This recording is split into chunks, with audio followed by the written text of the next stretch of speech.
So, do your ears hurt? Because every time you walk into a room, the screams happen, man. I don't know,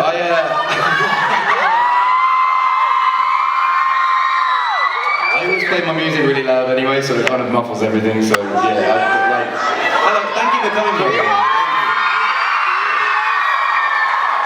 So, bro, I'll tell you, man, it's been an amazing journey, an amazing ride. You have become one of the best singer-songwriters that I think that this generation is going to grow. And just to think that, you know, it's all you. It's all what you love to do, man. How cool is it? And I know that we've kind of asked this question before, but how amazing is it for you to write your words and to see so many people adore what it is that you do? I think the most nuts thing for me is like, I remember coming to the station a year and a half ago and playing a session to probably like 13 people, something like that. And then like, the crazy thing for me with the music is watching it all build, watching it go from 13 to 50 to 100 to, hello. Yeah, that's what's most crazy about it. Like first writing a song like the 18. Yeah. And like finding videos of me playing that when I was 18 to no one, and then like seeing the progression. It's a bit nuts. And now let's go ahead and just talk about what's happening just right down the road. This has happened here last night, and the tour is just continuing to sell out every city that you go to. Not only is the Red Tour a phenomenal show because you get to share the stage with Taylor Swift, but she's your friend. She is, yeah. We all went out for a big dinner yesterday at some Ralph's. How'd you know it was Ralph's? You don't think they know? Of course they know. That's a bit creepy. Hello. But to be able to have her stamp of approval from her, I love you too. For her to say, you know what, because I heard the story. I heard the story, and it was kind of cool because she really wanted to reach out to you and to become a co-writer and to become, you know, a friend of hers over the air, and for her to say, come on and let's do this worldwide tour thing. How reassuring is it for you to go and hit the stage and to get out there just as yourself with the pedal, with the guitar, and command so much attention? I mean, yeah, I mean it's great to be put in front of an audience like Taylor's because she's built it up over such a long period of time that they're all kind of hardcore fans, and it's quite interesting with someone like Taylor because her first full album she wrote 100% herself, and with this Red album she just wanted to collaborate with people, and I heard that, and I was doing the gig in Nashville, and her manager came to the show, and I was like, ooh, maybe she wants to write, and I kind of put the idea in his head, and he was like, no, I'm sure she's not aware who you are, but like.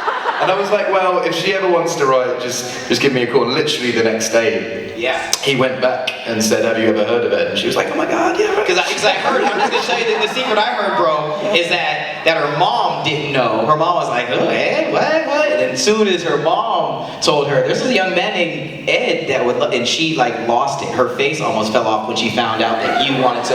That's the story that I heard from her manager. Yeah, okay, yeah. Yeah, dude. So what I'm saying to that is, dude, how cool is it for you to have that assurance that, you know, I'm doing something right and I get to become a good friend with someone who is a pop icon herself? Well, I just think the cosign is such an important thing. Like, I was looking yesterday, I went outside after I played and I was all sweaty, and there was a huge sign up and it just said Lincoln Stadium, Taylor Swift, and I was kind of looking at that and I was like, I don't know any other artist that can play stadiums. Anyone. She is, of our generation, the biggest. The only one of our generation I can think is Coldplay. So it's Coldplay and Taylor Swift. There's not many other people that can do stadiums, so to have that cosign is quite a... You're not that shabby either, dude, because... I can't play stadiums. But bro, yes. Okay, well, I'll book it out and 300 of you can come and watch it. There has been the O2 Arena, there has been sitting next to Sir Elton John. Yeah. Yeah, man, when you were couch surfing, you know, just kind of doing your thing, hanging out with your buddies from 1D, did you ever imagine and think, one day, I'm gonna be on a stage with Sir Elton John, and that's gonna be rad? I have to be honest, everyone has aspirations and dreams and goals and stuff that they want to achieve. And when I first started playing music, all I ever wanted to do was play a venue called Shepherd's Bush Empire and sell 100,000 records, which is in England, that's gold. And I was like, if I end up getting signed, those are the two things I want to do. And once I'm done with that, I'm good. Like, if I play Shepherd's Bush at the end of the campaign, that's great. If I sell 100,000 by the end of the campaign, that's great. And the week the album came out, it did 100,000 and we played Shepherd's Bush. So like, the first week that the album came out, I was kind of like, oh. I don't really know what to do now. So I haven't had any fixed goals or aspirations since then. I'll just choose something, work towards it and achieve it, or choose that. And there's never like been a fixed thing. So it's kind of been wide open. So when something like that Elton John thing happened, there was never a point, because it's so unbelievable, there was never a point where I was like, one day, man, because like, it's not gonna happen. So like, when it did happen, I was a bit like, oh, well, it's a bit odd, isn't it? But, yeah. But it's there. Well, brother man, you got names for the guitars. Who's on your shoulder right now? Well, this is actually one that isn't actually a name. Usually, the last 7 guitars I've had have been named after people, but this is the charity guitar that I've just brought out, which is wicked. Definitely tell us about that. Well, this is a guitar company called Martin that I've been using since I was like 15. And Martin are like the best acoustic guitars you can buy, and they're pretty expensive. So like when I first got one, I was like, just owning one is quite. It's like owning your first pair of Air Jordans. You don't want to touch it, you don't want to play it. You're like being all careful. Like, you just Instagram the picture over and over again. But and so I started playing them, and no one plays out the small ones publicly, so they started selling more and more small ones off the back of me playing it, and then they approached and said, we'd like to make you a signature guitar.